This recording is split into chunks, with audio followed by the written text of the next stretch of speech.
Welcome back to the Ground and Pwn podcast, a weekly show for fans of combat sports, gaming, entertainment, and plenty more. I'm Brian Shea, online content director at Game Informer, joined by Scott Fontana, the New York Post's MMA reporter. We are coming off kind of a lower hype UFC card from this past weekend, and after last week's show was all but dominated by our UFC 276 chat, I propose that we start this week with video games. But first, I think that I'd be a little bit out of pocket here if I didn't at least address the elephant in the room, which is the sad stuff that happened to Game Informer last week, Scott. Thursday morning, as a member of the leadership team, I get kind of a small heads up, but completely out of nowhere, I get a message saying, hey, there's going to be some layoffs. And I'm like, all right, well, what's going to happen? I don't have any idea. Like, this is completely out of nowhere for me. So I hear who it is, and it's just it's a bummer. We were already a very short-staffed team, and we were down a few people, and we haven't been able to hire any. And now we lose three very important people to our team, and it's just they're all amazing as well. It's not like it's not like there was like, oh well, we could have stood to lose them anyway. It's like, no, like these are all people who are integral to our team and integral to the culture and integral to the day-to-day operations, whether it's working on the magazine or working on the website. And it was just a really hard time to work really last week, and really hard time to really exist in the space. So it was, it's really sad to see it happen. It happened in even a larger scale back in 2019. And then, thankfully, in the time since then, we've been able to hire back up and everything. And I will say that, this time it was a smaller overall number of people, but I feel like the percentage is the same because we were just a smaller team this time around. So it's like we still lost a large chunk of our team, and especially my team was hit pretty hard. And then we also lost our creative director, which really hurts. He's been there for almost a decade and a half, and he's put together almost every single cover story layout since he's started really. Like he's he's been a staple at Game Informer. And then two of our associate editors were also laid off, and it's a total bummer. And one of the first things I did was I was like, well, I'm not doing an episode of my other podcast, All Things Nintendo, this week. It's the first time I've missed an episode because it's like, I'm just devastated by the news. And it's like, sure. I don't want to pretend to be happy talking about Nintendo. Like the whole theme of last week's episode, I don't know if I'm going to maybe carry the outline that I wrote up over to the this week's episode.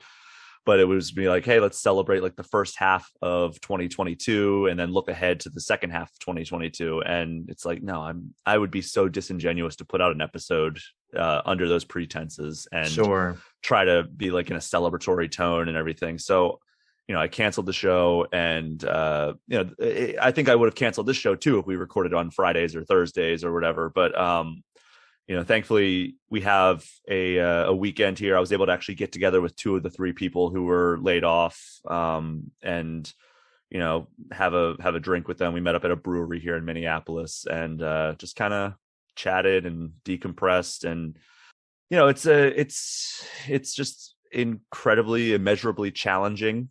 And but I'm planning on staying in touch with all of them. They're all incredible people. The people who were laid off are all just, wherever they land, the place is going to be completely lucking out, because like these are the type of people who they don't really have like a space in between jobs typically, because they're all so talented and so hardworking, and it's just wherever they land is going to just completely win the lottery. And it's a shame that we aren't able to retain them, because it's a hit to the team to lose these people, and to not really have any control over it is also extremely frustrating. So, but like I've been on the other side of that, Brian. I've been laid off before. It is not fun, of course, but I would say from my experience, it got very unfortunate, like not unfortunate, I guess. It got very hard and challenging on my, having gone through it at times, especially when there is a gap that you don't anticipate, but things ended up working out, maybe even better than I could have expected in the end. I went from one place to now I'm at the New York Post, and that was not an opportunity I would have thought was kind of possible at certain points in my career. So to have gone from there to a much more prestigious publication, I think was just a really great opportunity for me, and I hope the same thing can happen for all your colleagues. But I think probably you were going to move on. I'm not sure if that's what you're doing, but really quick, I did just want to highlight, some of the work of some of the guys that you were, referencing there, and John Carson. I got the chance to read some of the columns or, opinion pieces that he wrote over the last year or so. Really enjoyed him talking about how Capcom ought to make Street Fighter 6 free to play. I think he's got some really great points there. So I enjoyed reading that on Game Informer, as well as the fact that, more companies ought to release these classic game compilations and, essentially museums to old games. I really liked the spin there, the idea there. He hit on a lot of things that I feel as well. And Wesley LeBlanc too, him talking about Ubisoft, wanted to remake, or if Ubisoft was to remake, Assassin's Creed, they ought to kind of look to the Final Fantasy VII model, which I think he made a lot of good points. And it actually, on a different note that he even brought up in the column, just the idea that, hey, if they do revisit one of these games, and let's say if they don't revisit the original Assassin's Creed game, as Wesley was talking about, my thought was that if they ever wanted to, they could go back to the entire Ezio trilogy and make that into a modern Assassin's Creed game, because the breadth and the scope and all of that involved. I thought that would be an interesting thing, but that was not what he was saying. So I just wanted to highlight some of the work from two of your guys. Yeah, and on top of just incredibly well thought out opinion pieces and editorials that, like you were highlighting there, like both of them were just absolute forces on our entire suite of shows and our news feed as well. Like Wesley was about as involved in our news beat as you could possibly get. Like he was always like the first one on, writing up news every single day. And chances are, if you were reading a news story in these past several months on Game Informer, it was by Wesley LeBlanc. But he had a lot of bylines, sir.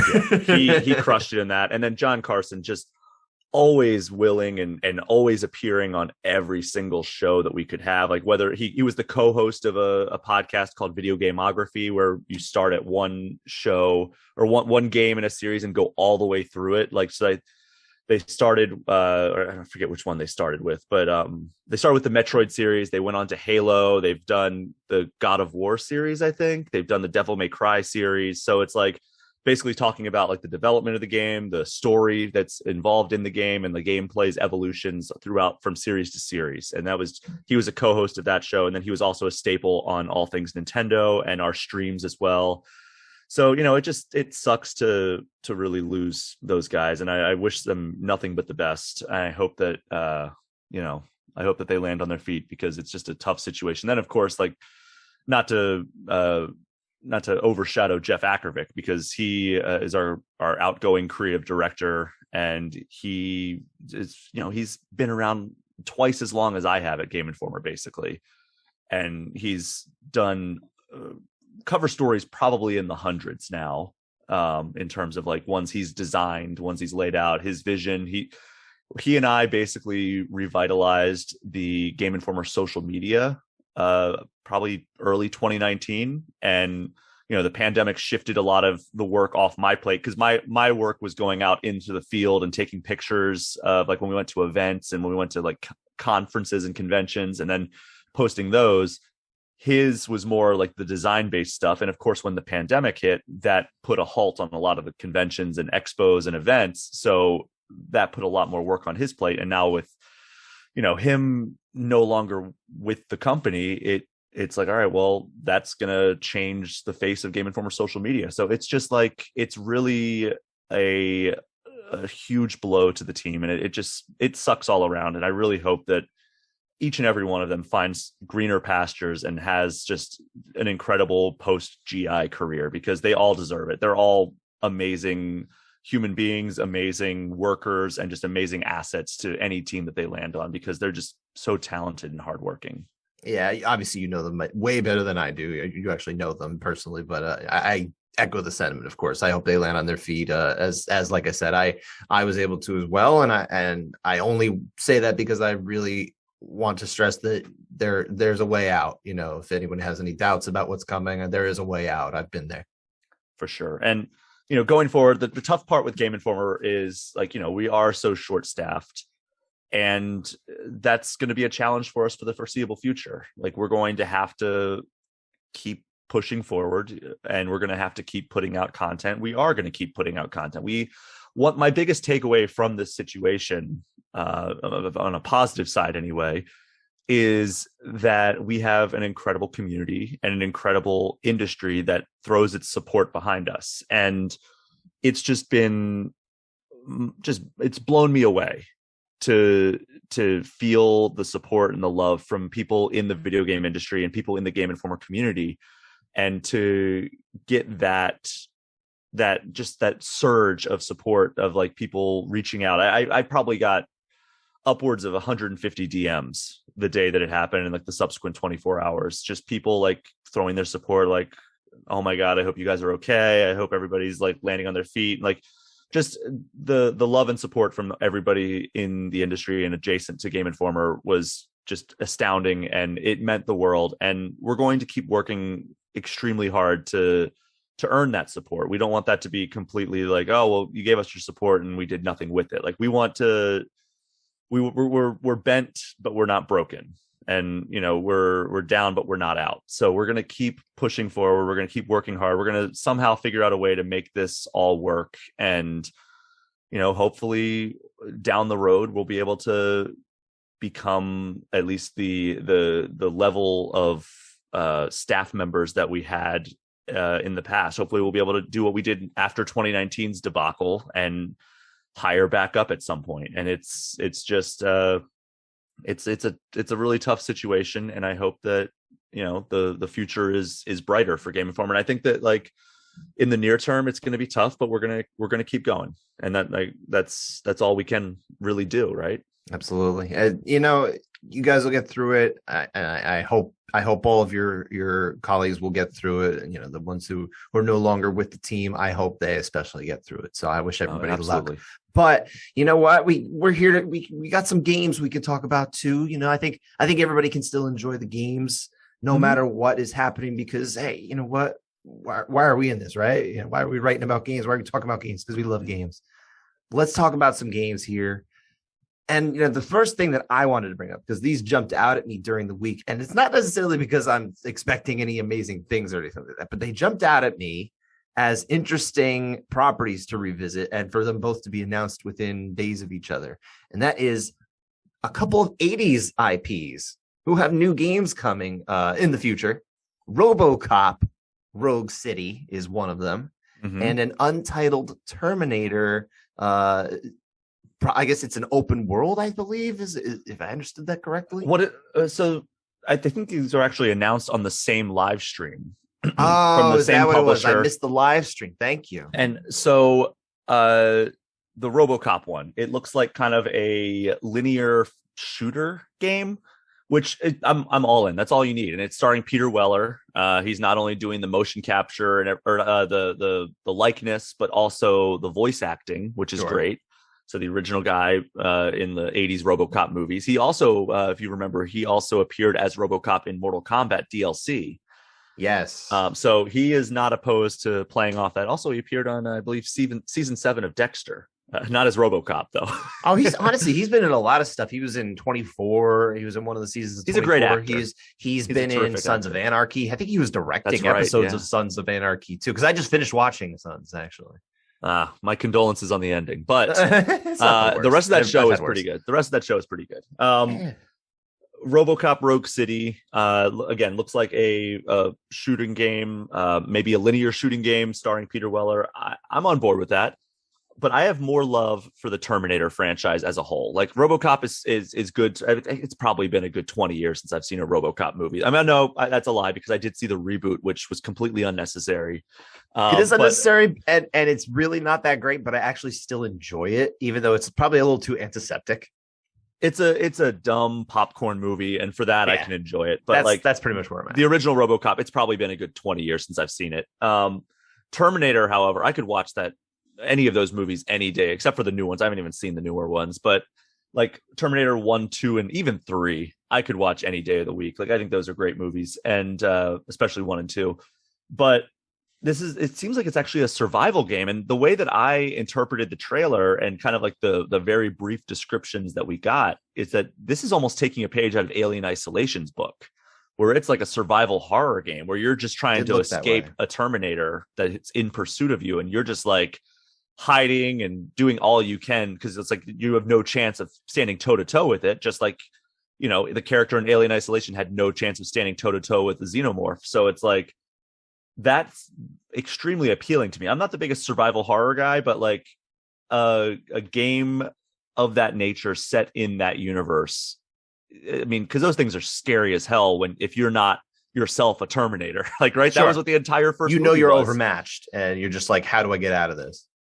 100%. So like that is something that that appeals to me. It's not something I'm like, oh my God, I can't wait for this game. And it also said in the distant future is when it's coming out. So it seems like we're a ways off. But I think, inevitably we do need the bombs to fall, if I'm not mistaken, because you're familiar with the stakes of the movie. We're talking about the end. Yeah, Skynet, obviously. Yeah. But yeah, I think that both those games are extremely appealing to me, and I am looking forward to checking them out whenever they come out. Did Rogue City get a? I think they were saying 2023. Yeah, June 2023. Yeah, you know how I feel about dates that are that far out. I'm like, yeah, we'll see. But yeah, I imagine they're targeting that at the very least. Well, they are targeting it. Yeah, they are officially targeting it on the record. Will they hit it? That is always the question. Real quick, because you mentioned how you really enjoyed the Terminator franchise. Obviously, 1 and 2 are terrific movies, very different movies, but terrific movies. Yeah. Is there any particular, or are there other particular, Terminator releases since 1992? Or 91 or whatever year the Terminator Judgment Day came out. Are there any that you like in particular? All right. So I've seen 4 of the 6 Terminator movies. I've seen 1, 2, 3, and Salvation. Okay. So you missed Genesis and Dark Fate. Yes. Salvation has some redeeming qualities, but it's overall not a particularly great movie. Yeah. 3, I think, is just a fun movie. It's not a great movie, but it's a fun movie. It's okay. Have you ever? It's okay. And I would say probably the same thing because I've actually seen all the Terminator movies. I've seen Dark Fate and Genesis. I actually thought that Terminator Dark Fate was reasonably solid. Okay, I never even just gave it a chance. I would actually give that one a decent chance, if only because they do some interesting things with Arnold's character.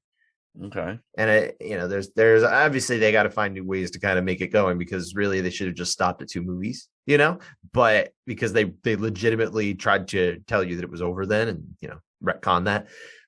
They've retconned it several times, but yeah, that one I don't hate.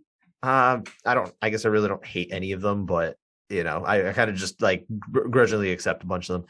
I don't know if you've watched this, but the Sarah Connor Chronicles that was on TV. Heard about that. It's good. I think it's actually possibly the best Terminator media since Judgment Day. But wow, it only goes 2 seasons and it doesn't really get to finish its story. It kind of it ends on like a cliffhanger is really all I can tell you. Sucks. That is the unfortunate thing. So you kind of I have to warn people going in. It's kind of like a I guess you could possibly consider it spoilery to just let you know that. But I think it's a fair warning when it comes to a show like that where you don't get to finish. I think you need to know what you're going in for. But I did think it was the highest quality Terminator media since then. Not that it's amazing, but I think it's solid. I actually think it's on like network TV. It was on Fox. Yeah. Wow. Starring Lena Headey. Okay. All right. Well, I could see that. And Summer Glau is a Terminator in this. A Terminator show on a network.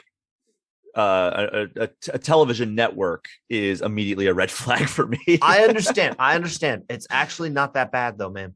I'm telling you. If it was FX, I would feel a lot more secure. But here's the it's almost like a badge of honor though, because it was canceled after 2 seasons and didn't get to finish. That speaks to, for me anyway, how it was had a cult following. but didn't necessarily get enough of the audience that they thought they were going to get, because they called it the Sarah Connor Chronicles. Now, look, we know who that is, but like, and I know they kind of wanted to distance just a little bit from Terminator, but also that didn't serve it that well, I think, in terms of an audience. Like, why not just give it some, call it Skynet? Just it needs to grab attention. That's what it was. It's a bad title name. Nothing against Sarah Connor. It's just the Sarah Connor Chronicles doesn't scream a show that I need to watch. But it was a good show, I think. Yeah, I mean, it was a show that I remember wanting to watch back in the day, and then I heard it was canceled after a couple seasons, and I was like, okay, never mind. Yeah. It's kind of like how, like, you know, I am pretty much over the DCEU at this moment, the DC Comics extended universe in films. Like, I was all in when it was like Man of Steel, Batman versus Superman, Justice League. I was like, all right, cool. Wonder Woman was amazing. And I was like, all right, I'm all in on this. I was buying all the Blu-rays and everything. And then it just like, it quickly became apparent they had no path forward. They had no like vision like Marvel has had for a while. And then it's like, all right, well, you know, we're going to basically be doing a reboot after the next Flash movie. And like, you know, none of the stuff you've seen is going to really matter. And like the Snyder Cut comes out. I actually enjoyed the Snyder Cut quite a bit. It's definitely an upgrade, like a considerable one. It got me excited for the future of the DCEU, which is something that no movie has done in probably 6 years. And then they ripped it out from underneath me, and they're like, oh yeah, we're not going to follow through on this. And so now it's like, all right, I don't even know if I'm going to go see the next Aquaman movie, even though I enjoyed the first one just fine. I don't know if I almost certainly am not going to go see the new Flash movie, despite having Michael Keaton and Ben Affleck back as Batman. It's like, what's the point? Like, it's Ezra Miller is probably going to not be a part of the cast anymore. Like, I mean, let's just hope he doesn't do any more damage to other humans in the real world at this point.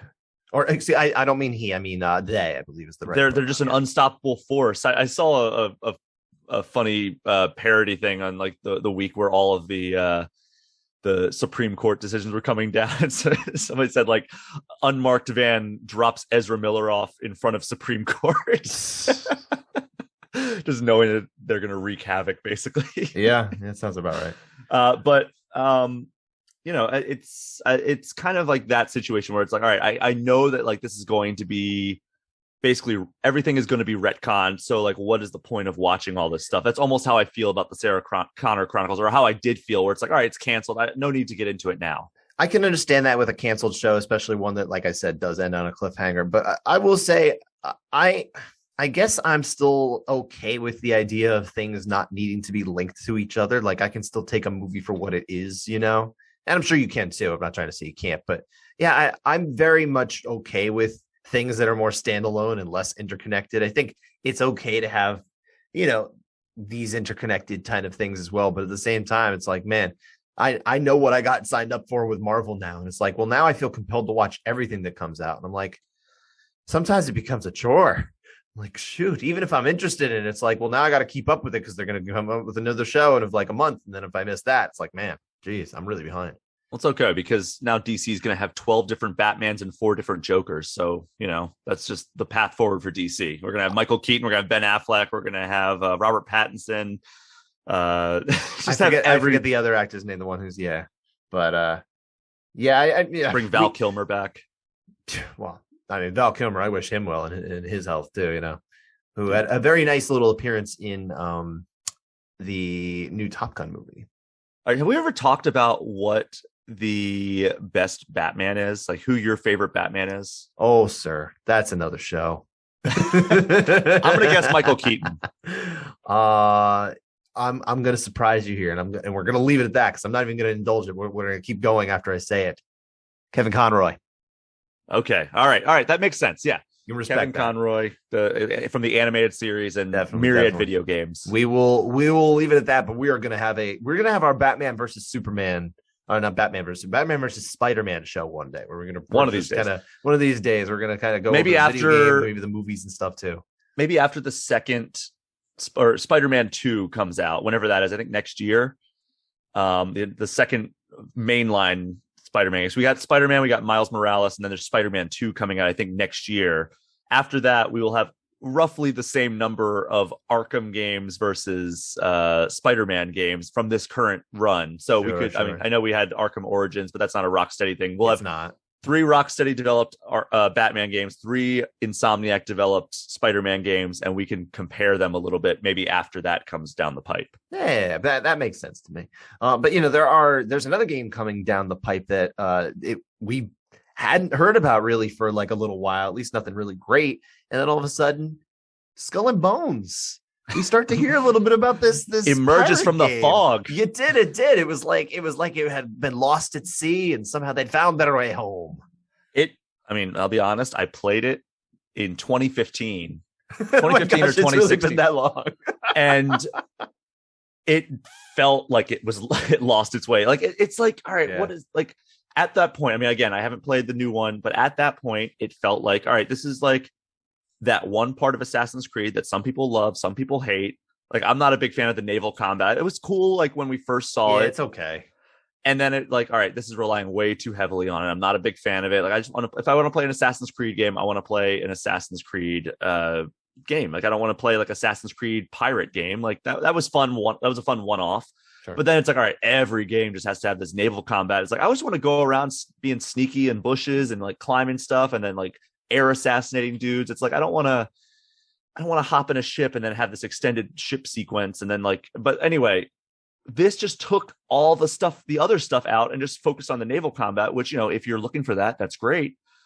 I was not looking for that. And I played it and I was like, this just feels like a third of a game. It doesn't feel like you couldn't like board other people's ships or anything. And it still doesn't seem like you can board ships, but it seems like they added do much in going on land either. It sounds like it's really more at sea, right? Correct. But like reading the early previews that I'm seeing, it sounds as though a lot of people or a lot of new mechanics have been added to this game. And I'm really looking forward to like seeing an extended look at it and like getting my hands on this new version, because I know what I played back in 2015, 2016, and it just wasn't compelling to me. It was something that like I was just like, okay, whatever.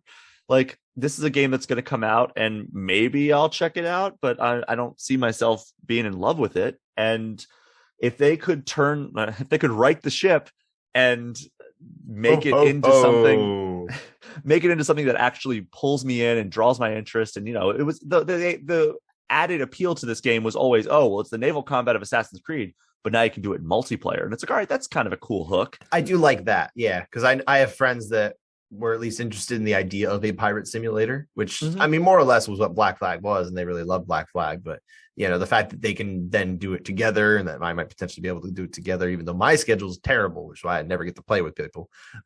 It is an interesting hook to it. So I'm very curious about it. I would almost like, this was almost a game that I was like saying, oh man, of like all the games coming out the rest of the year, I'm like most excited for it, but also I'm very cautious about it. So I just my caution kind of overcomes my interest and excitement. I'm very much looking forward to this game. I think that or at least looking forward to seeing what happens with it, right? Like, I need to learn more. With all this extra time and all the money that Ubisoft has undoubtedly invested into it, they clearly saw that something wasn't quite working, and they decided to kind of disappear into the shadows for a few years and reconfigure some things. And I need to see what that time and money did for this game and why they even stuck with it, because I just assumed it was going to be canceled, honestly. And if they stuck with it and they clearly see some sort of brilliance behind this, I want to know what that is. And I need to learn more sooner rather than later to be excited about this game. I think they're just following a treasure map. So they're just like, we know we're going to get here. X marks the spot. That's where we're going to get to, matey. Except they did it in a French Canadian accent instead of a Irish accent. That's the general pirate accent. Arr, matey. Come on. That's a Conor McGregor impression. What are you doing? You know what? He would have made an interesting pirate. I'll tell you that. I would love to see Conor McGregor as a pirate. But Skull and Bones, November 8th is when it comes out, which is very much sooner than I thought it was going to be. And it's most definitely not going to get my interest coming out a day before God of War Ragnarok, which was announced. Oh, boy. Yeah. Good luck with that, guys. You picked the wrong day. Yeah, I hope they move off that date. Yeah, speaking of the kind of like games that are on the horizon here. Horizon, because that's a game I've been playing. Horizon Forbidden West. However, we'll talk about that a little bit later. Puns all day, sir. 2022, we're halfway through. We are halfway through this year, just over halfway through, I guess, if you look at the date is July 12th.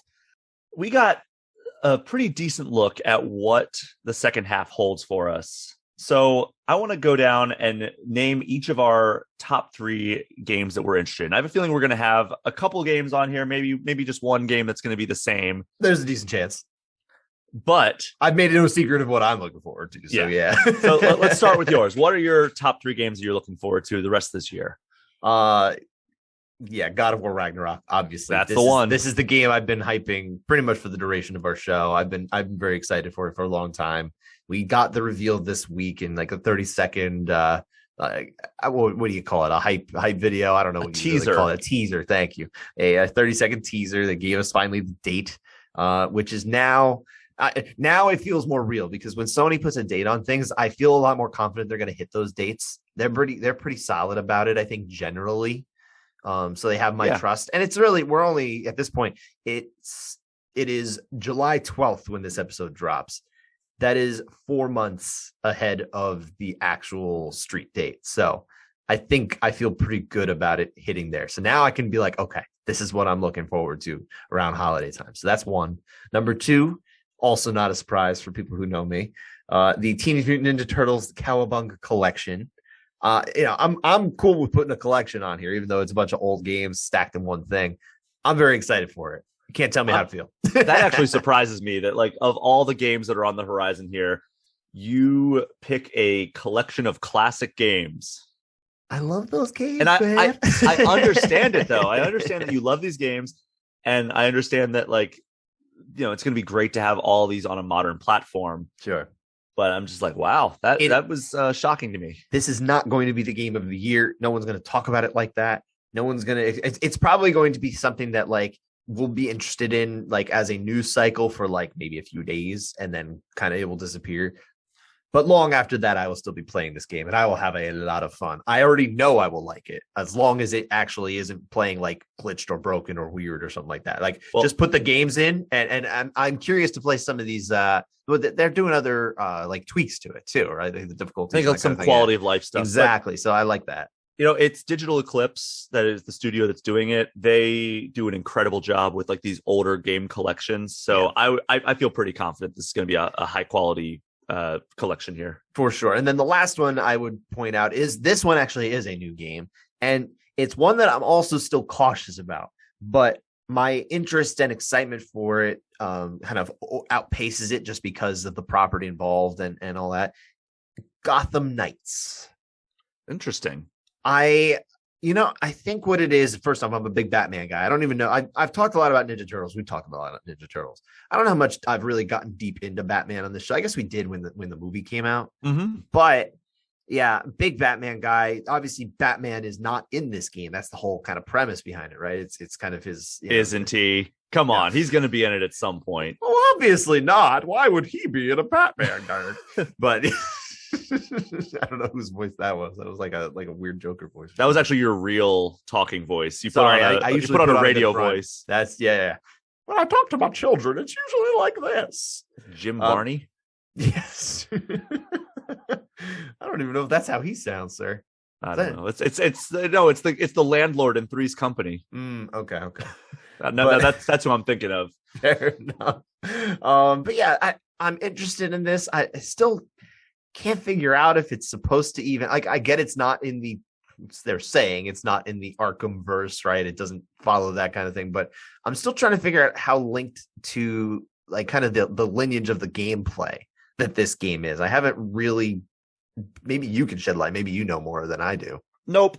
All right. It seems like, it's gonna, I would imagine it's gonna follow pretty closely to that, but everybody's gonna have different abilities, and sure. You're able to play co-op, so that the co-op thing is what hooks me, to be honest, Brian. I think the idea that maybe I could get like my cousin or something like that, and we might be able to play this together, because he's one of the few people that I can kind of find a decent time to play it with a little bit. So maybe we'll see. But those are the three that I was looking for. What about you? What are you looking forward to? So God of War Ragnarok is the lead off man. Kind here. of a no-brainer, right? Yeah, it's just that was one of the best games of a very stacked year in 2018, and it continues to be one of the best games of last generation. So I am extremely excited for continuing Kratos and Atreus' story. I think it's actually supposed to wrap it up in some, well, at least this kind of, they're not doing a trilogy, right? I think this is actually the second and final game. Ragnarok implies an end. I think the end of the Norse mythology. I believe they've indicated they might be continuing on to other mythologies in the future. I would assume so, yeah. Like we've done Greek, doing Norse right now. I would imagine like maybe Egyptian mythology, something like that would be cool. I hope they not revisit, but I hope they visit like a different culture that we haven't seen as much of. Like, I mean, I don't know, maybe somewhere in like South America would be interesting. That would be cool. I think that'd be really cool to kind of go there because we get so much, maybe less Egyptian. We get a lot of Norse mythology in games, don't we? And we've had a decent amount of Greek, but I think that would be something cool. Just a different, a curveball would be really cool. Yeah, there would be some really awesome. There's tons of mythologies to explore. Of course. Let's just have them explore the Marvel mythology. Have them go around killing different heroes. You know what? That would be kind of interesting. Yeah, let's just see him just. Damn it! I have to fight Thor again. Yeah, that'd be fun.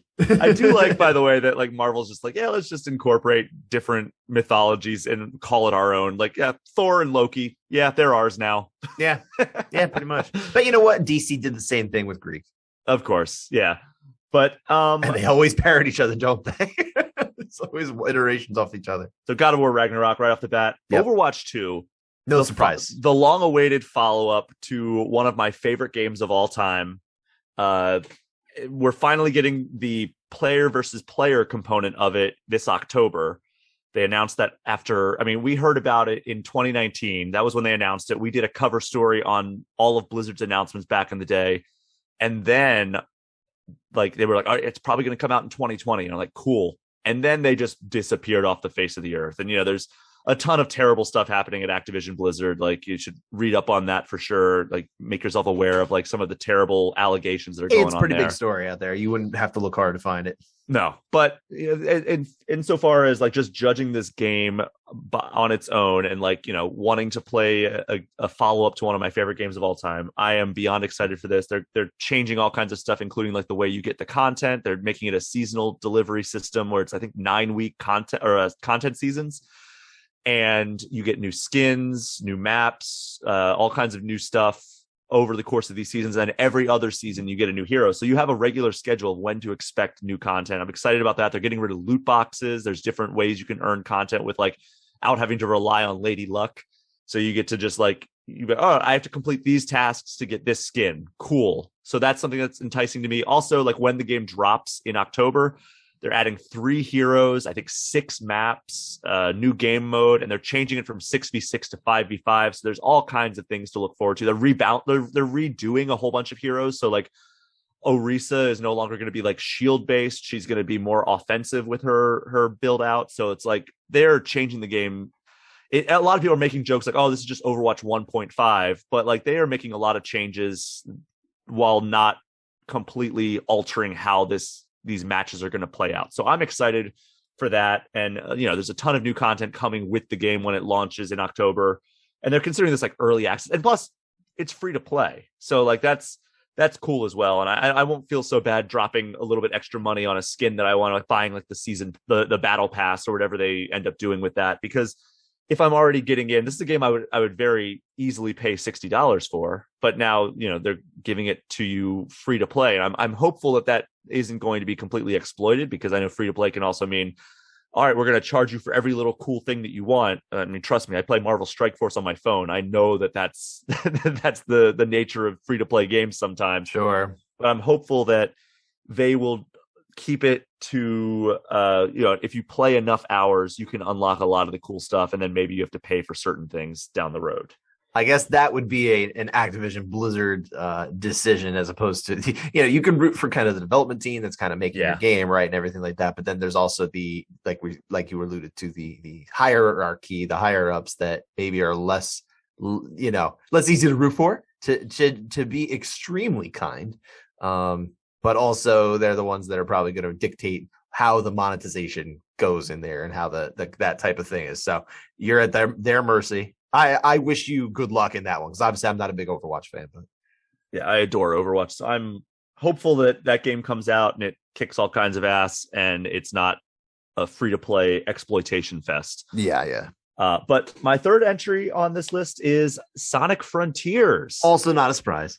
But it kind of is, given the backlash that a lot of people are giving it on social media based on that early footage. However, having played several hours of the game before most people, I'll tell you that the open world feels good, or the open zone, as they're calling it. And actually, if you go on GameInformer.com, you'll be able to find an article that I wrote talking about what like open zone even means. Because every time I would bring up open world, they're like, it's not open world, it's open zone. And I'm like, all right, that just sounds like a marketing ploy. And then the more they described it to me and the more they broke down what open zone versus open world means, it makes sense. And so yeah, basically. But is that a term that's going to stick? Is always the thing I always wonder about that kind of thing. Like you can say it, they can say it, and they can define it, and it can even mean something. But will gamers actually be like, oh, that's what I'm going to call it? You know, I doubt it, honestly. But like that's the way they're describing it. So I don't know. That's how we're going to describe it. You can get on board with it too. You know, that's fine.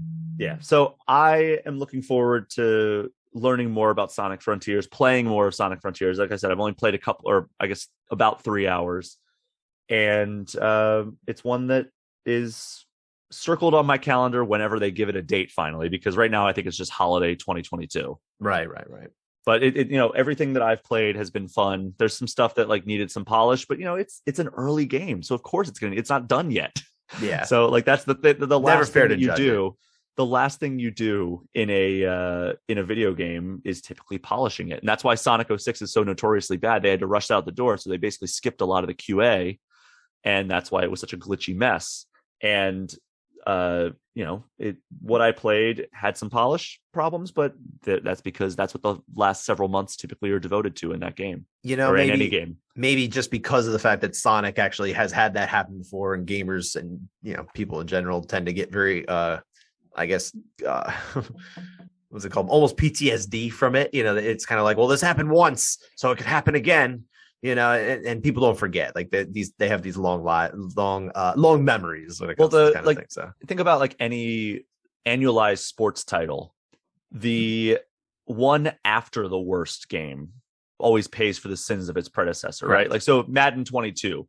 If that was a bad game, which a lot of people consider it a pretty bad game, when Madden 23 comes out, its sales will likely be lower, even if it's a much better game. And that's because people are like, oh, well, you got me last time, you're not going to get me again this time. And even if the reviews are like, oh, this is actually a pretty good game, this is a much better entry than last year. Look at Assassin's Creed Syndicate, coming off Assassin's Creed Unity, which was just a glitchy, buggy mess at launch. And a lot of people were like, oh, this is terrible. This is awful. Assassin's Creed Syndicate, probably the best game in the classic Assassin's Creed style. However, not a lot of people played it, and a lot of people are like, oh, this game sucks, without even playing it, because it followed Unity, and Unity was such a disaster at launch. I don't know if GI has the same type of embargoes sometimes as maybe some other outlets, but when I imagine it's broad, but this one stuck out to me as weird, and I wonder if you would remember it all.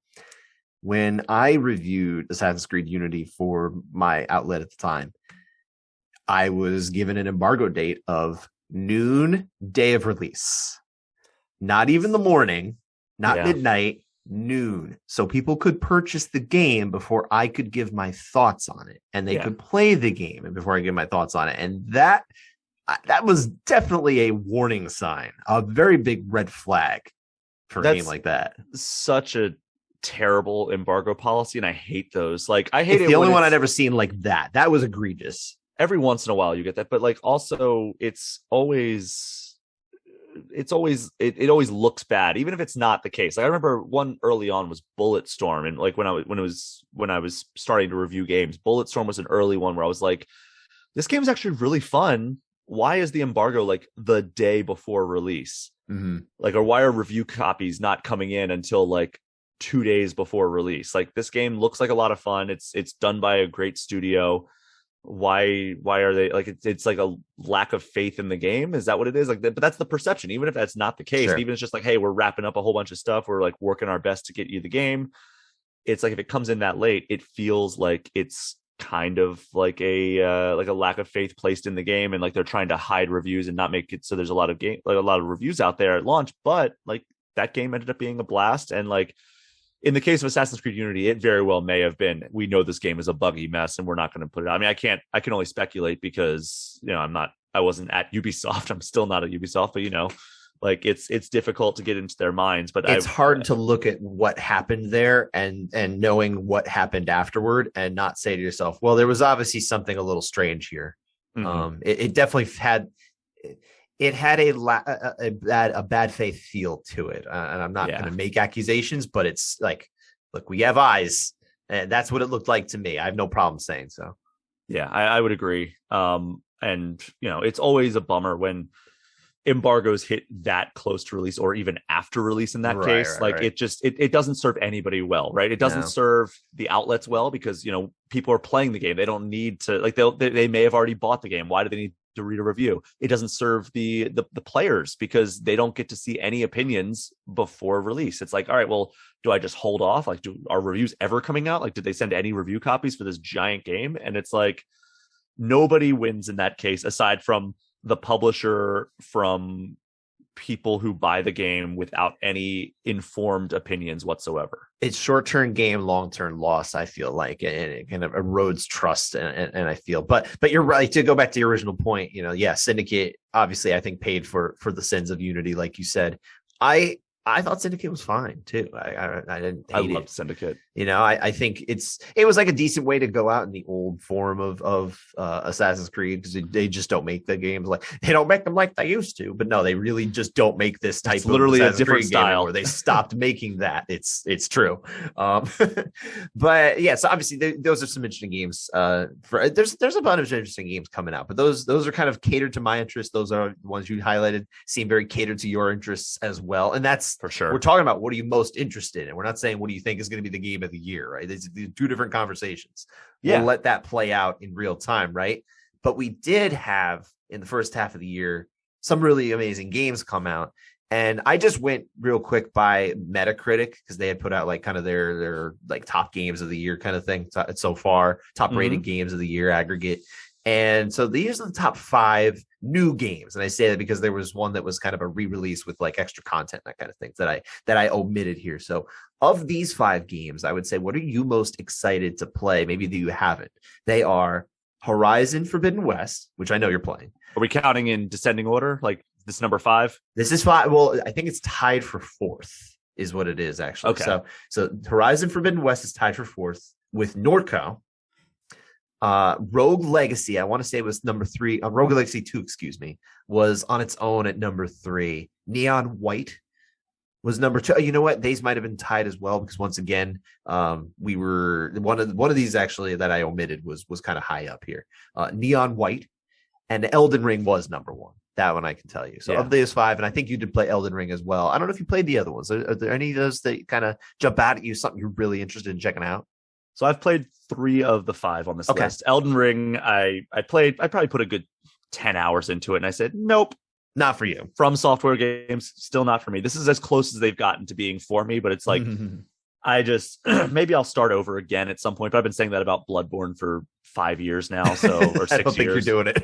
So I don't know if it's going to happen, but Neon White, I want to play more of that. It's a super, like, fun, almost speed run based first person shooter. And, you know, I had a blast with what I played. I want to play more of it. That's one that kind of caught me off guard. It looked like a fun time, but I didn't know it was going to be that good, where it's like rubbing elbows with the likes of Horizon Forbidden West, Rogue Legacy 2, and Elden Ring, like in terms of like the highest reviewed score or highest reviewed games of the first half of the year. Right. And then you look over at Horizon Forbidden West, which I'm playing right now, which is another super good game. I'm still very early on, so I'm hoping it starts opening up very soon, because like the tutorial and like the opening sequence, which is very linear, is taking a long ass time. Okay. And I am ready to just be out in the world and doing, because that's when the first Horizon game shined, was when you're just out in the world doing whatever you want to do, checking off tasks off your list. That's what I want from that game. And especially you as a veteran of the series, there was no series before in the first one. We now have 2 games here. So you'd think, okay, maybe there can be like an option to be like, can I take the training wheels off now? I haven't played the game. Maybe there's like a reason for it, obviously. So I mean, just, I hear that, I react to that. It's basically onboarding you with like what's going on now. And like I will say for Horizon Forbidden West, I'm excited for this game to open up more. But man, is that tutorial necessary? Because it is the epitome of you can do too many things in this game. Like there are so many things you can do where it's that's like always a concern. You have to remember all these different. All right, well, if I hold the left trigger and press this button, that'll bring out this thing, and then I have to hold the right trigger to fire it, and you have to hold on to it, or else it won't work. And it's like my brain can only hold so many things, and there's no chance that I will ever remember all the stuff unless I only focus on playing this game. Like there are so many actions that you can do. Can I tell you too that, you know, because obviously I stopped playing, or I recently completed my playthrough of Cyberpunk. Cyberpunk doesn't necessarily have that in terms of controls, but it has so much going on in terms of like things to do that I felt like it was like an overwhelming number of things. And I'm like, sometimes there were certain activities that I just chose not to engage with, period, that I might have even been interested in. But I'm like, yeah, I don't need this much, man. Just kind of give me the best of what you have. That's kind of what I want sometimes from a game. Yeah, some games could use a little trimming down, but then when, you know, it's marketing to be like, hey, you could pour 600 hours into this game and never see the same mission twice. And it's like, yeah, but that sounds exhausting. Who has that time? I mean, I guess the average consumer, like they're not buying like every other game that comes out, you know? So it's like, I could see that where it's like, all right, I got 60 like I remember at one point in my life when I was not a full-time games journalist, I had like, you know, I had negotiated with my then partner that like, you know, I'm going to drop $60 on games per month. And that was kind of just a thing that like we'd done. It's like, all right, well, like budgeting, like we're going to allocate $60 a month on a game. It's like, if I only have $60 to spend on a game per month, I maybe am enticed by the fact that there's that much, you know, like the average person isn't spending $250 a month on video games. I will say just from judging kind of let's say the average UFC fighter, because we've had a lot of time from me speaking with fighters, but especially coming from Alex Behunen's Humanizing Fighters, Humanizing Athletes series. It's got a lot of kind of surveying what games people are playing. And we got a whole lot of FIFA and Call of Duty, Warzone, and Warzone and Apex and all that kind of thing. They're all playing kind of the same game. So if those are like let's say they're an average gamer, just because we have a slice and we kind of know that a little bit, right? If that's an average gamer, how many games are they even really playing a year? Like, is it like 2 games even? You know, and those games are all free to play, by the way. Aside from FIFA, like Apex and Warzone are free to play. I don't think I saw anybody mentioning Cyberpunk. But I mean, that's the thing, though, is like people will latch on to an occasional single player game and be like, yep, that's my favorite game. But then there's other games like where it's, you know, like Breath of the Wild is my favorite game. A lot of people say The Witcher 3 is their favorite game. A lot. Yeah, that's true. That's another one that gets cited a lot. But then, like, you know, it's the games that are ever evolving, like the Overwatches, which, you know, the first Overwatch wasn't free to play, but it was always getting new free content for people to enjoy, people to engage with. Similar. Fortnite gets content just constantly. It's the epitome of a free to play live service game. Sometimes I think about jumping into Fortnite just to see what it's like, because I haven't played in like 4 years, and just be like, how much does this resemble my experience from back then, or will it be completely unrecognizable? Oh, it's completely unrecognizable. It's like Spider-Man flying around with an assault rifle on his back, and it's like, what the hell even is this? Yeah, it doesn't sound right. Then yeah, you know, those are the games that draw people in, because, like, you know, that's a game that you can just squat up with your friends. Yep. And pour hours upon hours on, and they're often cross play. So it's like, all right, I have a PlayStation, you have an Xbox, he's on PC, so like you can all join together. It doesn't matter what system you have. And that's why it becomes people's favorite games, because it's these emergent stories that come out where it's like, all right, there's like a minimal story in these games like Fortnite and Call of Duty or Warzone. But it's the times like, oh my God, we were driving around in this Hummer, and then we got, you know, this grenade hit us, and we did like this triple barrel roll. We landed and we ended up killing these people. And it's like, oh yeah, this was like, that's why people have those as their favorite games. They pour enough hours into it that these crazy things happen. I remember playing Red Dead Redemption Online, the first one, and it's like you would just like go around and like just raise hell in the open world, and it was so much fun to just be like, all right, we're riding around in these wagons, and a bear started running up next to us, and we caught it on fire, and then it veered off and like ran into another wagon. It caught their wagon on fire. It was like stuff like that is the stuff you remember. Sure. And that's why those games become the favorite games, because you pour so many hours into them and you have so many great memories. Absolutely, absolutely. Now, steer back real quick too, because we should move on. I should give my thoughts too, but there were two of these games you hadn't played. Did either of them catch your eye as something you were kind of like looking to play this year? Rogue Legacy 2 or Norco? So Norco is an adventure game, and I am not huge on adventure games. However, This game was getting rave reviews, and I really would like to see what it's all about. Like, I'll enjoy an occasional amazing adventure game, like the first season of The Walking Dead from Telltale. I loved that, and then I kept playing it because I loved that first one so much. Or the second season of Telltale's Batman, that was really great. I do enjoy. I actually do kind of like adventure games. So yeah, I'm a big fan of the two Batman games they made. They could have been better, but they're very good. Yeah, I liked their portrayal of the Joker a lot in that second season. It was interesting. It was a completely different portrayal than anything we've seen, at least in moving media. Like, I don't know if maybe they've done something like that in the comics, but it was very off the wall and unique from my perspective as somebody who doesn't read a ton of DC comics. Right. But so Norco is one that I would like to check out, but Rogue Legacy 2, roguelikes and roguelites tend to frustrate me because like it has a connotation for me of lost progress, where it's like I put in all this time. Same thing for battle royales. That's why I don't play Warzone. I don't play Fortnite, because like you put in all this work and then all it takes is one headshot from a sniper across the map and you lose all that progress. It also seems like maybe why you have problems getting really into Elden Ring. Yeah, it could be for sure. But like you're always gaining some progress in Elden Ring. Sure. And but like roguelikes and roguelites, there are some things that carry over, especially in roguelites. And I know that is the case with Rogue Legacy 2. Some things carry over, but like I would just I get so frustrated with that. But like I think that I could enjoy that. And I really do want to check out Rogue Legacy 2. Okay. Yeah, for me, none of the other ones had really jumped out at me. I am not interested in Elden Ring as much as everybody loves it. And I was just at a birthday party for not for my son, but my son was at it. Both of my sons were at a birthday party.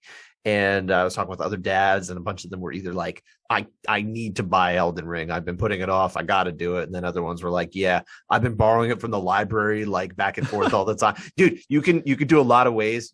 If you're a gamer and you're looking to save money, sign up for your local library if you have the chance to borrow games from them, because that might be a really excellent way to do so. I've taken advantage of this myself. But to the real point, yeah, he was saying that he loves this game. He takes it out all the time, and he's like slowly working his way through it because, dads, we don't always have as much time to play. I find a way because I don't sleep.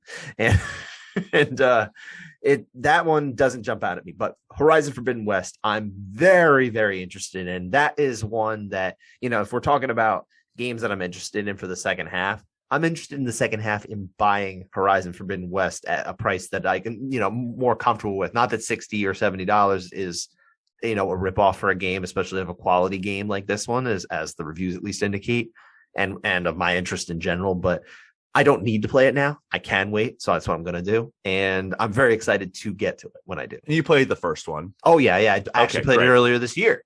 That's right. I finally worked my way through, and I played it.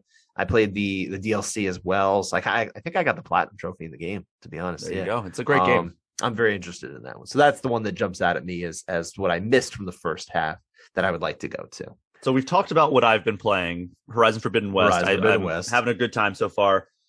But real quick before we move on to MMA, in particular UFC, because there wasn't a whole lot else going on. It really was just, that was the UFC weekend. What are you playing? Let's just run down that really quickly, and then we'll head over to the other side of the fence here. Well, I am still dipping my toes in, or not dipping my toes in, but I'm still, going in here and there playing TMNT Shredder's Revenge. I finally got to play with a buddy this week. It was the first time I actually got to play with a friend. So we worked through just the two of us, like a full playthrough of the story mode on his end. So that was fun. Nice. But I didn't get to play as much games as I would like to this week anyway, but I did finally get to play a little bit more of Deathloop, and I'm definitely interested to see where these things go. I'm still very early. I think I'm actually technically in like the tutorial levels, more or less, but eventually and pretty soon I'm going to be sitting down and I'm going to be like, oh, I got to play Deathloop, because I'm having a lot of fun with the ideas of it.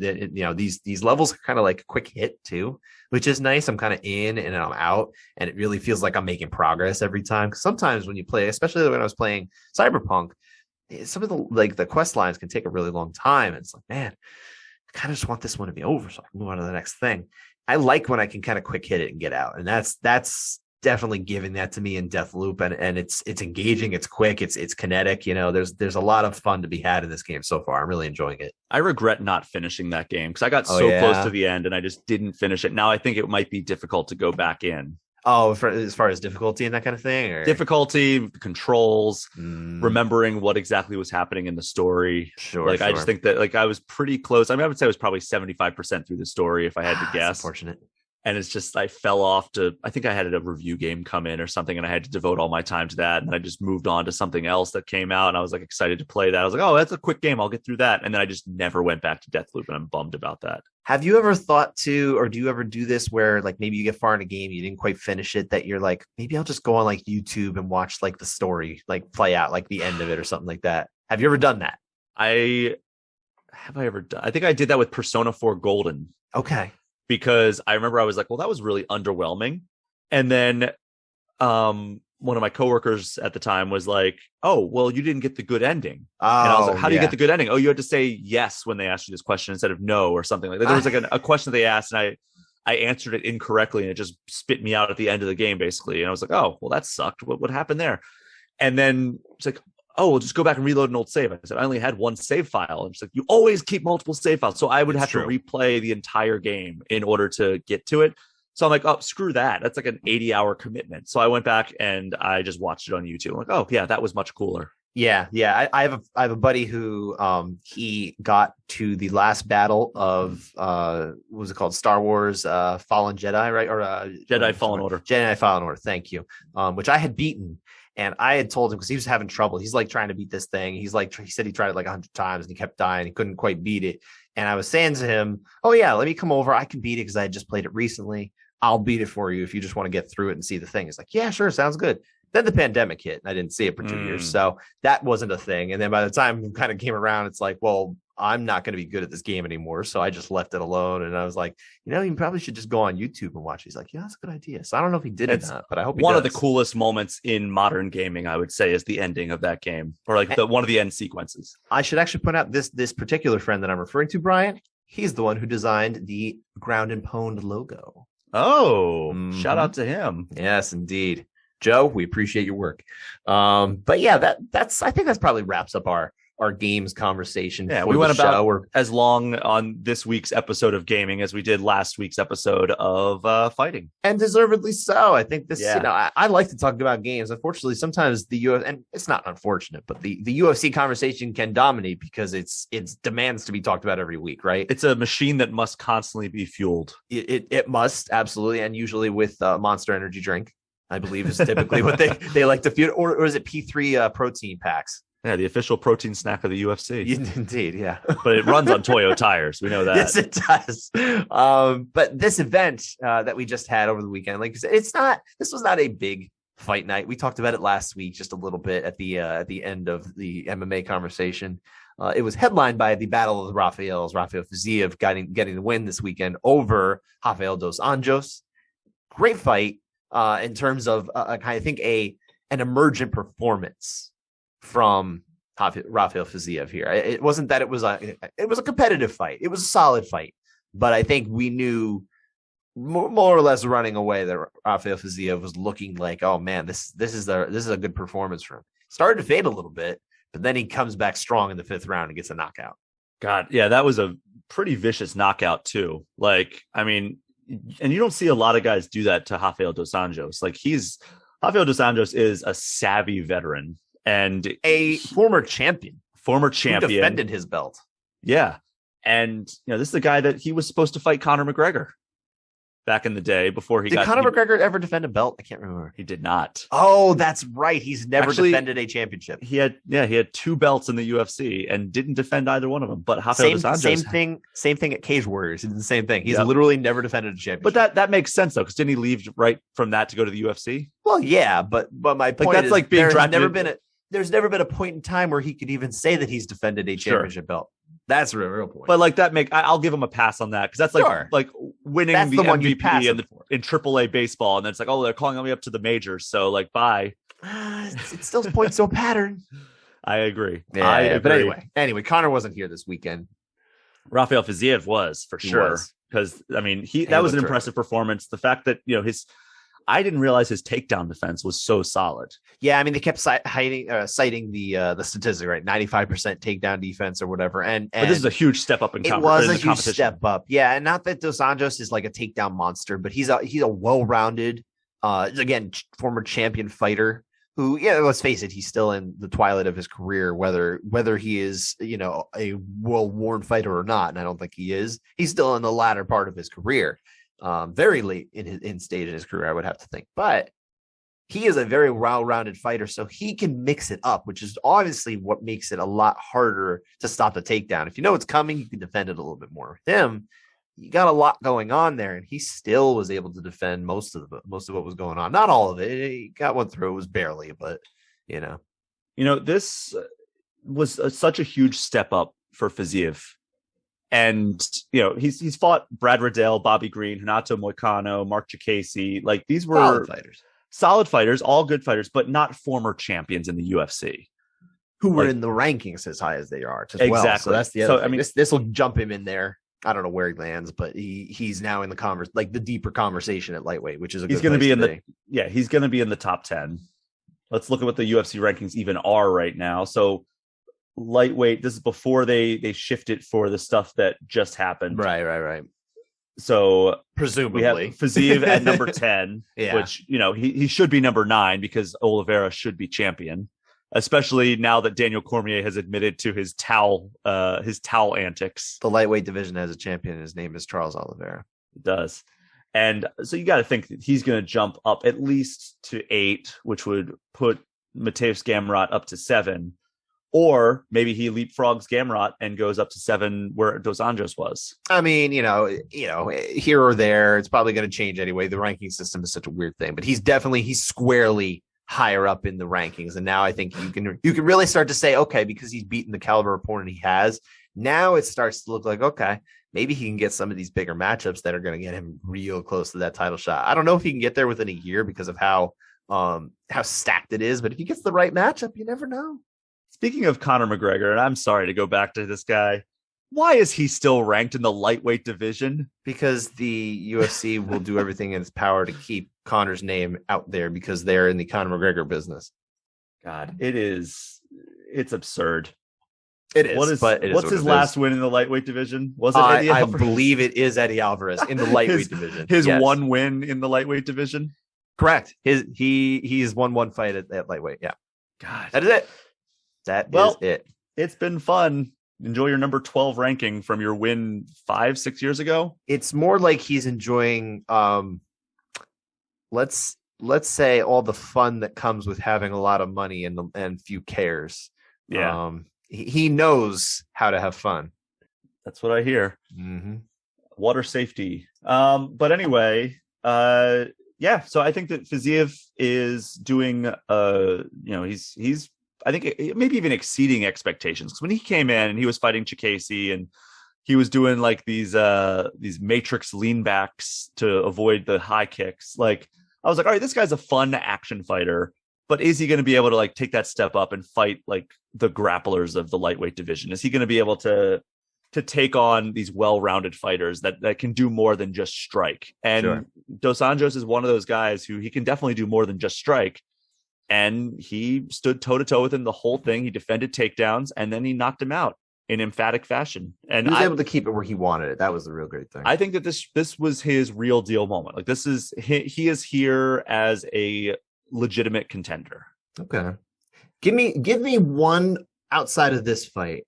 Give me one other fighter on this card who impressed you with their performance. I mean, the one that immediately comes to mind, I'll be honest, I was at a cookout on Saturday night, and I got there thinking I was not going to see any of the fights. Oh. I walk in, and lo and behold, the host has the fights on the TV, and I was like, oh, interesting. You do that for you? No, he had no idea I was a UFC fan. I had no idea he was a UFC fan. Well, there you go. Even better. Well, so that's real nice. But we were outside most of the time, as you would imagine. But I would come in every once in a while and see what was going on with the fights. And I saw Said Nurmagomedov continuing to impress, continuing to live up to that last name's legacy. And I think that that was although no relation, but yes. But that last name has a lot of baggage to it. Yes, it does. It does. But yeah, that is that was one that impressed me. I caught the tail end of Malarkey and Johnson's fight. I didn't get to see the whole thing. I heard it was a banger. You missed the divisive first round that everyone went crazy about. That was I did not see that first round, but that was a banger of a fight from what I saw. And yeah, I mean, I only saw a couple other fights that were on the prelims. I saw the David Onama's triangle choke submission or arm triangle choke. Arm triangle, yeah. That was a really good submission to pull off. But yeah, other than that, referee going, show me you're there, and then he was not there. He was not there. Lights were out. They were. But I want to see Chase Sherman's knockout of Jared Vandeher because I did not expect that at all. Oh, Vandeher, yeah. Vandeher, yeah. Who's a Persona fan, by the way. I think we pointed that out on the show before. I'll tell you the fighter in particular who impressed me the most. I'll give you two real quick. And these are the guys that I think they're worth watching their performances just because they really shined, even though they were kind of one-sided fights. Kennedy Zechu. Okay. He looked terrific. The whole fight, I'll describe it to you really quickly. He was almost fighting as if he had put money on himself to win by submission, which he had never done before. And was basically having his way on the ground, except for getting that finish. And then there's a point in time where, I mean, it might as well just spoil it for you. Eventually, he's just like, screw it. So he just starts giving a bunch of heavy elbows and the fight's over. It's like he could have done this whenever he wanted. And then finally, he was just like, I'm not going to get the sub. I'll get any finish I can. So he got it here. Big win. Carl Roberson is no joke either. He is he split time, I think, between 205 and 185. I think he's probably best weight competitively is 185. Can he do it healthy? I don't know. But he looked like a man who was at a different weight class than Kenny Zechu either, who is a large human at 205 pounds. And then also Saidyoku Kakhramonov. I was about to ask about him. In the opener, he looked terrific. He's a terrific prospect. There was all this talk about, in the pre-fight, I guess, about Ronnie Lawrence. He says he's not a wrestler, but he's been doing well at the wrestling. Well, he showed that he's not a wrestler because Saidyoku Kakhramonov was definitely a wrestler. He didn't just take him down and, hold him down. I mean, there were times where maybe it was less dominant, but realistically, like he had his way. He did whatever he wanted to Ronnie Lawrence in terms of getting him down and controlling position and really just not being like a smothering blanket either. It was a good performance and he looked really good. This is a good sign from a good prospect, like you're saying. Yeah, I was actually bummed I didn't get to watch him fight because he seems like he might be going places in that 135 division. He could be, yeah. There's so many great prospects coming up there. So stacked. It is. I still say 155, but I mean, as far as I would agree as well. But man, anything from 155 down. I think these are the fighters that I'm always the most interested in, and I think it's because there is such great depth there in terms of quality of opponents and quality of fighters. Right. So would you say 155 number 1, 135 number 2, 145 number 3? Probably in terms of best divisions in the UFC. Yeah, I would say so. I think that's my ranking. Then I would think I'd put 170 there next. Same. And then 125 and then kind of the rest. Then I guess it would just kind of 185 heavyweight, then 205. I don't even know if it's that. Middleweight is. Well, that's just because it has dominant champion syndrome. Name a few good middleweight fights you've seen in recent years, and then name how many middleweight fights happened where it's like, well, maybe you couldn't name them, but think back to how many times you watched a middleweight fight, and it's like, well, they're kind of just clinching against the cage for 25 or 15 minutes. Yeah, it's been middleweight gets dragged, I think appropriately so, just in general, because the matchups don't end up. Styles are making fights, and they're not really making them at middleweight. Let's put it that way. That's entirely possible, but it's also entirely possible that having a dominant champion like that kind of makes everyone else look like garbage. I don't know about that. Light heavyweight. These guys can still be impressive. They're just not. There's a lot of fights that just end up being like any fight that Eric Anderson seems to not Anderson seems to find himself in. They end up on the cage a lot, and it's a lot of clinching and it's a lot of not interesting. Except when he kicked that guy's head right as he was standing up. That was a fun one. Yeah. I mean, there's obviously exceptions. I'm singling him out in wrongfully so, probably because he's not the only one. But I think it's easier to find fights like that at middleweight than not. So, is the unfortunate problem. All right. Think about how many middleweights, by the way, were competing at the pay-per-view that we thought was a little bit underwhelming too. Yeah, it was a lot of middleweight fights at that one. But Although some of them delivered. I'll say the best moment from that entire pay-per-view was a middleweight bout. The odds were in their favor. Let's spin this forward to something that doesn't look very underwhelming, and that is this upcoming card. Oh, but really quick too. I mean, this card though, this past one, did it, because you didn't get to watch everything, but did it live up to your expectations, or how did it compare? Because we liked the main event. We were not as high on the rest of the card. I think for me, it matched my expectations. Main event, yeah, it was. I think they both were there. Like the full card, maybe slightly. I think we gave it a 2. I think we gave it a 2. I think maybe it lived up to a 2.5. Maybe. Maybe. I don't know. And then the main event was great. Yeah, it was great. Like it was a great, like, kind of like, it wasn't the biggest brawl you've ever seen, but it was also action packed. I think it went about as I could have expected it in terms of the level of entertainment. And then it ended with a big knockout. So I don't know what more you could really want aside from like just spectacular fireworks. But like, you know, as far as main events go, that was an action fight with a good finish. I think it at least met the expectations in terms of both, and it perhaps exceeded them in either caliber, both the main event and the rest of the card. Sure. But yeah, like you said, we can kind of push it forward here as we start to, wind our way down on this episode of the Ground and Pound podcast. They are in Long Island, as was referenced. I am going to be covering it this week. I will get to cover a UFC event for the first time since November, which is nice to be in-house for it. Get to watch some live fights. I'll be at the media event. I'm still bummed you didn't come down to Vegas for International Fight Week, dude. Yeah, I've never been to Vegas for a fight, actually. Oh, man. That would have been cool to hang out, actually. One of these days, we'll definitely do that. But no, it just didn't happen for me this time. It's tough for me to travel for this job. Once it's local, it's like, okay, I can justify it. But otherwise it gets tough. It's headlined by Brian Ortega and Yair Rodriguez. I think this is a fantastic main event. I think this is about as good as we can really hope for fight night main events. So, to kind of jump right into it, how would we rate this fight night main event, which is on ABC, by the way? This is an afternoon card on ABC. I'm only going to say it's a 4.5, only because the way I think you get to a 5 is when you put like a title fight on, which is rare, but it did happen last year. But usually the title fights they put on these cards are ones that are throwaway, right? Like throwaway in the sense that like we couldn't headline a pay-per-view with this, and it wouldn't add much value to be like a co-main. Negative. I will push back on you, because last year when we did get that, it was the light heavyweight title fight between Glover Teixeira and Jan Blachowicz, plus the interim title fight between Peter Yan and Corey Sandhagen. I think that was the ABC one, right? That is the ABC one. Okay. Exactly. This is ABC too. For some reason, I thought that was a pay-per-view. That's why it has to be, I think. Well, it was a numbered event. That's the thing. It's like they made it a numbered event on ABC. So technically, I guess it's not a fight night, but it's also a free card. So I guess it's, it's a little bit of trickiness I get there. But that's where I feel like you can actually get to a 5 is with a good title fight on here. So I'm going 4.5. But again, I think this is like peak as far as you get for non-pay-per-view events, non-numbered events, You know what? Screw your rule, because I'm giving this a 5. That's fine. You can do it. You can have your own rule. If you told me, like, I don't care if this is on a pay-per-view card. I don't care if this is the headliner of a fight night. I don't care if this is the curtain jerker of the prelims.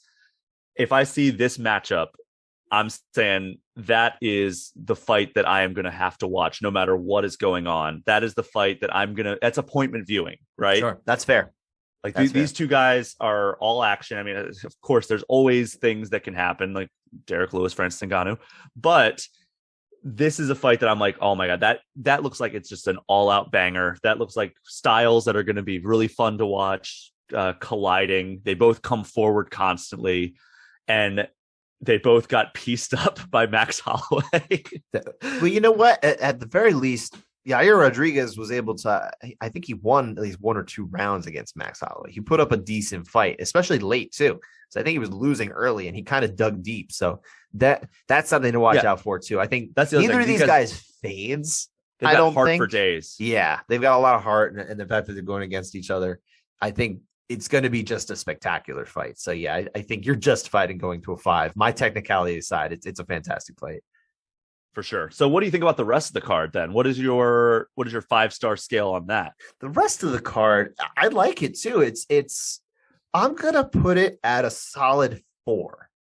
And the We're reason on the being, same wavelength. I think they've constructed a really action heavy fight card. There are some names here too, but the emphasis seems to be on trying to deliver entertainment, which is smart because they're trying to reach a broader audience on ABC, right? So the main card starts with, and I'll run it down real quick. Lauren Murphy's going against Miesha Tate in an extremely pivotal fight. The winner of this, if let's put not the winner of this, but if the winner is Miesha Tate, she's going to get the next title shot. It's got to be. It's the only thing that makes any sense. I talked to her last week, and she agrees. I mean, not that she has to say over it, but there's a lot of logic there. She's been in the game a long time. She knows what she has in store as far as being able to promote and that kind of thing. Former champion up a weight class. This is her debut at flyweight, going against Lauren Murphy, who had just recently challenged for the flyweight title as well. So that, not the most recent one, but she was in the mix recently. So that's a big fight. Shane Burgos against Charles Jourdain. That's going to be fantastic. Burgos is local to the New York area. Born in the Bronx, lives in I want to say Monroe, New York, which is outside of the city. And two action fighters. Yeah, absolutely. That's probably, if it's not going to be the main event, this one's fight of the night. That's what it's going to be, right? Matt Schnell and Sumu Darji. They are at 125. I like that one. The flyweights always come to bang, and Sumu Darji's interesting. Li Jingliang out of China, so just like Sumu Darji, and against Muslim Salikov. The winner out of this one at least kind of starts getting back into that mix at 170 pounds, because Lee has been there. He's been on the cusp. The Leech has gone on some runs. Salikov's coming up. I'm interested to see who comes out of that. Michelle Waterson against Alanda Lemos. I think there's a potential there for that one to be a really interesting fight. It could also kind of go the other way, I could see. But and also we got Waterson is at 125 now. She is a former atomweight champion. Exactly. Which is 20 pounds down. Now she's up to here. I guess she just doesn't want to cut weight anymore. And hey, more power to her. I mean, and as you start aging, it gets harder and harder. Healthy. Yeah, exactly. She's getting longer in the tooth, I guess, in the sport, we could say. Lemos is coming up. Still, she's coming off a loss, but she's coming up. So I like this main card underneath there too. And then obviously the I don't want to go down deep into everything on the prelims here, but the feature prelim, Ricky Simone and Jack Shore, that's another one. I think that one really stands out on the prelims. That's a key fight in the bantamweight division that we were talking so high about, because the winner of that one starts to get into that title mix as well. And also title mix. Bill Algeo versus Herbert Burns has a lot of fun potential too. And this one was made on the fly because they were both competing here against different opponents, and their opponents fell out. So they said, well, why don't we just stick you two together and it'll still be fun? And it makes a lot of sense. This was kismet. And also, I can't believe that we also had Askar Askarov versus Alex Perez on this card. It would have been fun. That would have been a fun fight. We suffered a little bit of losses here, but on the whole, I think we still got really, really good fights. It's going to be a really good card. I'm excited to take this one in person. I'm excited to see some of my media peers as well. I don't really get to see because they travel and I don't. So that'll be fun. What is the one other fight out of the ones that I named, or ones that maybe I didn't even name? One fight that you can't miss beyond the main event.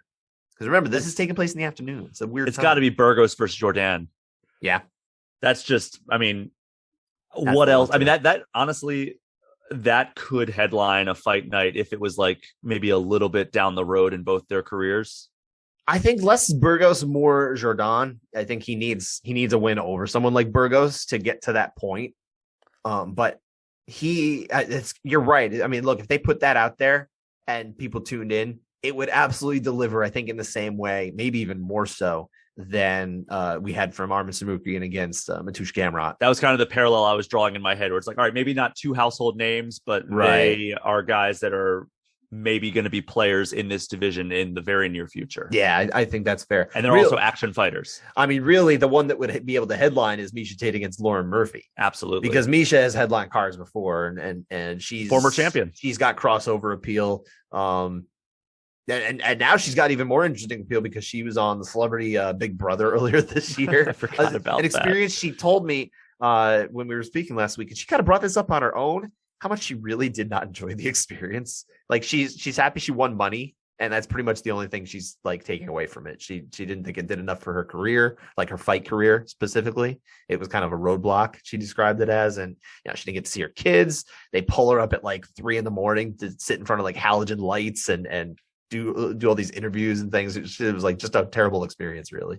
Oh God. It sounds I bad. can't imagine. Yeah. But she's built for those reality TV shows. I remember how great she was on Ultimate Fighter. Sure. Like she knows how to command an audience in those settings. Absolutely. 100%. But yeah, I would agree with you. That's the fight that you can't miss is Burgos and Jordan. I think if you're sitting at home saying, I don't know how much time I have for this one, that's the one you really ought to tune in for, if not the main event. But really the main event. That's the main event is it's a true, there's no people's main event here. This is the main event. It's the real one. It's the good one. And I think you should check it out. This is a Saturday card, like I said, an afternoon one. Do you like these afternoon not pay-per-views, but fight nights, fight afternoons, so to speak?